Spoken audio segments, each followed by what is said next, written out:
There are cases where the language may be known, but the speaker will not know the language. That's why it's called unknown language. Are you seeing it? For example, when they spoke in Acts chapter 2, they were speaking in languages that were known by the people. But they themselves who were speaking it didn't know the language. So it's not something they learned. It is something happening supernaturally. And we said, a tongue, therefore, is a message for you or a people in an unknown language. And it is given to you supernaturally. And that gift is very important. However, we balanced it. That when tongues is in manifestation, interpretation must also be in manifestation. Because if the message is not interpreted, then the gift is useless. Are you seeing that? That's why every time you receive the gift of tongues, somebody must be present to interpret it. And if somebody is not present, Paul said, pray for interpretation. Because the excellency of that gift comes to play when the interpretation comes. So the first thing we said was what? It's a message in an unknown tongue given supernaturally. The second thing we said about tongues is the fact that diverse kinds of tongues is different from praying in tongues. Praying in tongues is something you do at will. It is a language of your spirit. I'm an Idoma man, so as I grew up and I stayed around Idoma people, I started speaking Idoma. It's a language of my nature, my DNA. That code is in my DNA. My people speak that language. So, because my father spoke it, the code is in my DNA.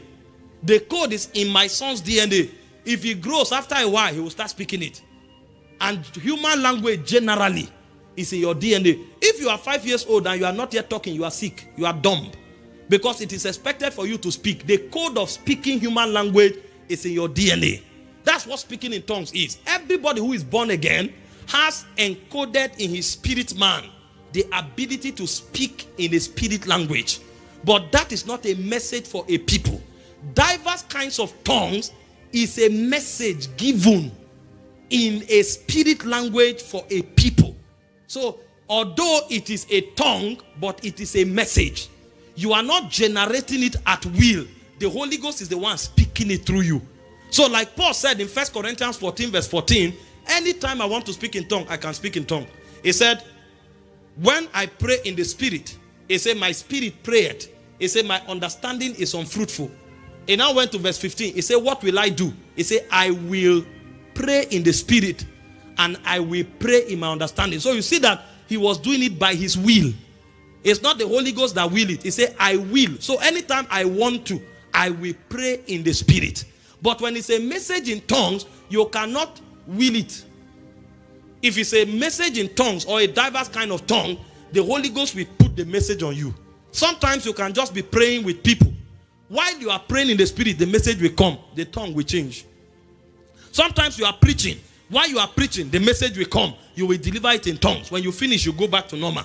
It was the Holy Ghost that interrupted your vocal cord and gave you a message in an unknown language. So we said it's important for us to know the difference. Now, people argue most of the times. And what do they say? They say when they prayed in Acts chapter 2 verse 4, people understood them. Why are we praying in tongues now? Nobody's understanding us. They are two different things.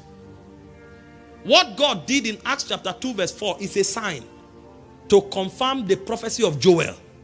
And it's a diverse kind of tongue. It's not a prayer in tongues. It's a diverse kind of tongue. If you go to 1 Corinthians 14 verse 2, Paul said when you pray in an unknown tongue, he said no man understand you. He said how be it in the spirit you are uttering mysteries. So you are talking to God. It doesn't need interpretation. God understands every language. Does that make sense? So a tongue is a message supernaturally given in an unknown language. It is different from praying in tongues. Praying in tongues is a language of your human spirit, while diverse kinds of tongue is a message given to you in the language of the spirit. Are you following that? And we said when messages are given in tongues, there must be interpretation. Why is this thing important? And why am I emphasizing it? These are the simplest giftings, but they are the most abused. Somebody can come to a fellowship, people gather, and he carries the microphone. He starts doing like this.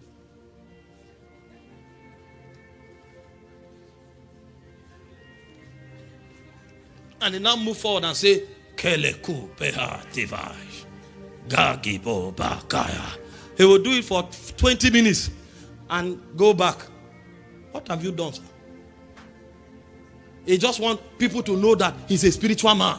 When he's doing it, sometimes emotional people, hey, Jesus is here. People will now fall down. And the more people are falling down, he obeke, hehula haki, saha, hubakaka, kea.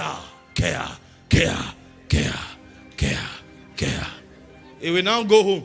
You have not done anything.